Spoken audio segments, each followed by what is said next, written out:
Hello, hello, hello. What's going on? You are here. This is my presentation that I was going to give March 24th at the California Student Mental Wellness Conference, and it's been postponed till September. I don't want to wait till September.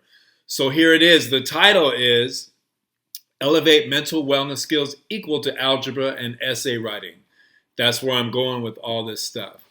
And you can get into the Google Classroom. Here's the code. Quickly about me, I'm Michael Gray, 35 years an educator. Currently, I'm the Care Center counselor at Long Beach Poly High School, as well as teaching 6 periods of CTE health science. That's the only way we would be able to keep the Care Center, which is a place for students to work through conflicts, work through personal emotional stuff, social emotional stuff, peer counselors that help, and it's a great place. Yes, it is.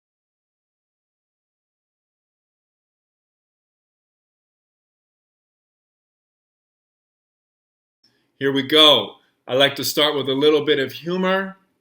And of course, this is the infamous IKEA job interview. You walk in and the interview person says, "Please have a seat." Good luck, right? And then lastly, I'm into fitness at least a little bit, and I named my dog 5 miles so I can tell people that I walk 5 miles every day. Yep. All right. We learn better when we're in a good mood, so hopefully that made you smile even a little bit. Really quickly, these are a lot of the references that I use, the research of these folks that I use, the books, the websites that I use, the podcasts that I use, these such highly respected folks. And I don't know, they help me every day inform my decisions, and they'd be worth your time. Here we go. Let's get started. How are we doing pre-K through grade 12? Well, let's look at what our college students are doing first of all as a measurement of how we're doing pre-K through grade 12. These statistics are from a couple years ago, but they're actually escalating. Between '09 and 15, college campus counseling centers saw a 30% jump in the number of students seeking help, which in one hand is good. We want people getting help. But on the other hand, the self-care and self-development skills of our students are lacking. Irvine, USC, Chapman all saw huge increases during that time. The person who is in charge of mental wellness helping at the University of Southern California, Varun Soni, it's like, look, the numbers are troubling. They're huge. To me, it's not an issue. It's the issue. A couple years ago, actually about a year and a half ago, these were the wait times for help at Brown University, Indiana, and Cornell. They have improved. When this article came out and the research and the data came out, people were quick to respond, so good for them. But it still shows that there's a huge gap between what we're teaching students pre-K through grade 12 and how people are handling their life after grade 12. I'm going to show this, a little bit of subliminal advertising never hurts, so elevate mental wellness skills equal to algebra and essay writing. Crucial statistics, we've all seen these. I wanted to highlight just a couple. Half of all lifetime mental health conditions begin by age 14. The average delay, unfortunately, of any treatment once there is an onset of these symptoms is 8 to 10 years. Our students are not getting help. This is really interesting. From '01 to 2015, the suicide risk for black boys between the ages of 5 and 11 was 2 to 3 times higher than that of white boys. Through adolescence, the rates of attempted suicide, I said attempted, are 1.2 times higher among black males compared to white males. This goes across gender, it goes across racial groups. In I call it our local and state juvenile injustice system, 70%, 70, of our youth in those systems have a mental health condition or illness. All right. And at the very bottom, what was created or what came out in 2007? It was the iPhone. Suicides have tripled amongst 10 to 14-year-old females and doubled amongst 15 to 18-year-old females since 2007. Those statistics force us to take action. My local research amongst almost 400 students at Poly High School, 71.5% have mild to severe symptoms of trauma, anxiety, nightmares, and depression. The checklist that I use, it's a really basic way of checking what someone's going through, what a student is going through. It's self-reporting within the last couple weeks, like how's things going. And what's really interesting is about half of these 400 students are student athletes, people including males, and it's hard for them to self-report, but they did. So the number's probably even higher. Now, let's go to our grown-ups. Once again, I'm trying to illustrate the point that we're not doing enough preschool through grade 12, and that we can actually really reduce all these statistics that we're seeing in a relatively short amount of time. These are our students as grown-ups, right? From 16 to 17, the number of adults who describe themselves as more anxious than the previous year rose 36%. We know these. 17 million adults had at least one major depressive episode. 40 million adults now suffer from an anxiety disorder. That's 20% of our adult population. And these are, again, just the known cases. These are people reporting it or their therapists reporting it, okay? Suicide increased by 33%. Now, at the bottom, we have not been doing enough. We need to do more. A revolution in the classroom is required. Super simple. It's going to be amazing what you see during the rest of this talk. All right, let's start with Dr. Brené Brown, just for a minute, talking about vulnerability and trauma. The greatest casualty of trauma is vulnerability. And let's be very clear about what constitutes trauma. Racism is trauma. Poverty is trauma. Classism, trauma. Homophobia, heterosexism, trauma. People ask me all the time, like, what's your goal in your life? I was like, to make the world a braver place. If you had one opportunity, what would be the most effective impact you could ever do? I said, if I could get in front of every teacher in the world and we could have real conversations about shame, about vulnerability, about courage, because I think the revolution will not be televised. It will be in your classrooms. That is where this will happen. 100%. All right. Anyone that references Gil Scott-Heron is a hero of mine. Dr. Brené Brown is a hero of mine. Look, the revolutionary classroom is something that we're going to figure out during the rest of this talk. We have the infrastructure. We have the ability, capability, and I believe we have the will to affect 57 million pre-K through grade 12 students starting basically tomorrow. It doesn't have to wait. All right? Once again, elevate mental wellness skills equal to algebra and essay writing. And what does that mean? Well, algebra, to gain algebra skills, you have to work on it every day. To become a good writer, you need to work on it every day. And to be good at your mental wellness skills, your self-development skills, emotional intelligence, we have to work on it every day. We have to have the space to do that. All right, next. All right, this is super important. Dr. Joe Dispenza really cuts to why we can't just do hit and miss, once in a while assemblies, all that stuff. There's no eye candy or anything. You just need to listen. And for a couple minutes, he's going to talk about the science of change. All right, super crucial. Let's catch this. Take your notes. Stop it as you need to. Really get this.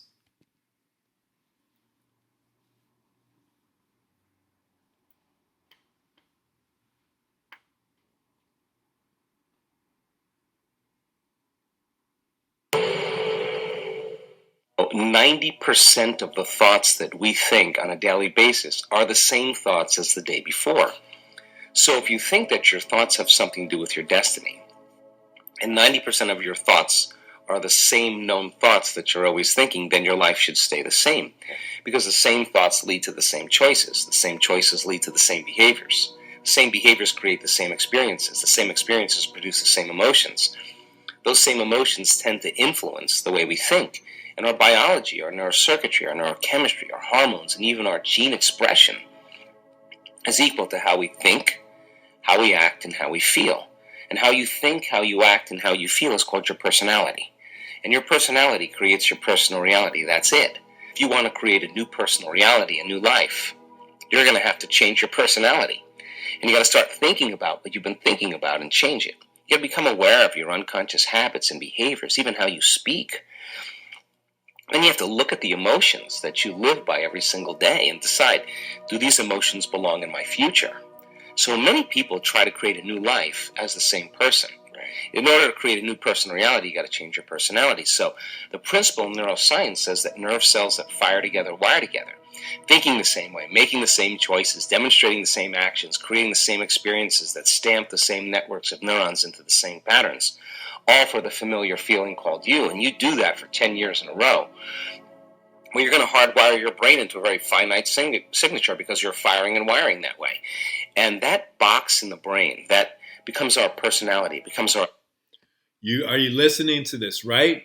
Think about our students. Think about our students that are locked in to their particular way of doing things, even at such an early age.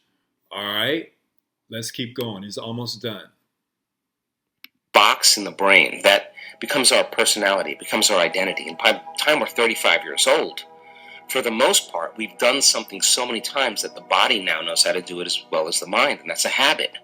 So we have these unconscious programs of behaviors, automatic habits, redundant emotional reactions, hardwired beliefs, perceptions, attitudes that function just like a computer program. You press go and it runs automatically. When it comes time to change, thinking positively is going to do nothing because your body has been conditioned, for the most part, into a program in the past. Thought never makes it to the body because the body's on a different program. How do we begin to influence the body so that the thought actually produces some type of change? Think about it. If you think an unhappy thought, you're going to feel unhappy. If you think you're a failure, you're going to feel like a failure. Once you feel like a failure, you're going to think you're a failure. And people get caught in these loops of thinking and feeling and feeling and thinking. And that redundancy is a conditioning process, because all you need is an image or a picture or a thought and a feeling, a response, a stimulus response. And so the people tend to condition their brain and body into the past. All right, that says everything. Our students are in a loop. All right, they're in a loop. And what I want you to really look at is this chart. It's a cycle of life chart that I use. And up at the top, in the big oval, how I feel about myself and my belief in myself, my belief in how my life will work out. That's where we all start. Every decision we make, all of us, every last one of us, every decision that we make starts from those two places. All right? So let's think about our students and how they feel about themselves and their belief in themselves. All right, now let's go down, and it goes clockwise. The first diamond, now something happens in my life. Could be anything, but it could be stressful. Could just be coming to school, which could be stressful, right? So now, based on how I feel about myself and my belief in myself and how my life will work out, now you go down to, because of what something just happened, I'm going to catch feelings. I'm going to have emotions based on those two top items. All right? Then I'm going to have a reaction, all right, based on my feelings. So now I'm jumping off. I could be crying. I could be having an anxiety attack. I could be falling further into depression. I could be shutting down. I could be just quitting on the test. I could be tuning out my teacher because of the top parts, all right? And now there's others' reaction or interventions. We are so heavy into interventions, which are cool, right? That's cool. Okay, we got our D and F students. Okay, we have our attendance problem students. Okay, we have our conduct problem students. I keep using the word problem, right? Challenged. So we got all those. We got interventions. We got tutoring, blah, blah, blah. We got one-on-one counseling. We do group counseling. All right. And I'm going to make a point about group counseling in a second. So now I'm done with that intervention, whatever it is. That's all I do. Now, after my intervention, guess who I go? I go kick it with my friends, and I'm on social media. They did not receive the same intervention that I got. So now I'm supposed to be courageous enough as a 8-year-old or a 12-year-old or a 17-year-old even to go to my group and maintain whatever I learned from that session and not fit in with my group that doesn't know what I just witnessed or took a part in. So of course I'm going to go back to the same whatever I was doing before based on Joe Dispenza neuroscience research, and I'm going to go back up to the top again, and it just reinforces my belief. Thank you for your effort, but my real feelings and my real way of doing things are locked into my subconscious. This is why I don't do groups unless they're friends locked in together. Okay? Give me your D and F students. That's fine. I'll take one from the list, find their friends. Let's do it. They all need the same information. All right? Let's get one or two more that are friends off the D and F list, put them together with their group of friends that aren't on the D and F list. Now they're all getting the same information at the same time. All right? Let's go up to the top blue, the blue box. Where we should spend most time, energy, focus are the friend part, like I just said, that left-hand diamond, and the two parts up at the top. How I feel about myself and my belief in myself and my belief in how my life will work out. That's where all of our time, energy, focus, and notice I didn't say money. All right, this doesn't really cost anything, okay, to do this. Time, energy, focus should be up in those top things, and then we will teach students how to deal with life's incidences, all right? And then as they learn in school, they'll help their parents because their parents will become part of the process too. And what's really dope is teachers will learn the skills also. We'll all go through this together, and that's how we build relationships. But the problem is, let me show you the science of why interventions are they're really okay, but they really don't even close to be doing what we want them to do. Look over to the right. So all the growth mindset, fixed mindset talk. Okay, that's cool. I like the vocabulary. But the problem is we're trying to create growth mindset through our conscious thinking. That means like our day-to-day, we're up and we're just like I said, a counseling session here, a great teacher, spending some time with them. That's all important. That's good, but it's not getting to the point where students will make changes.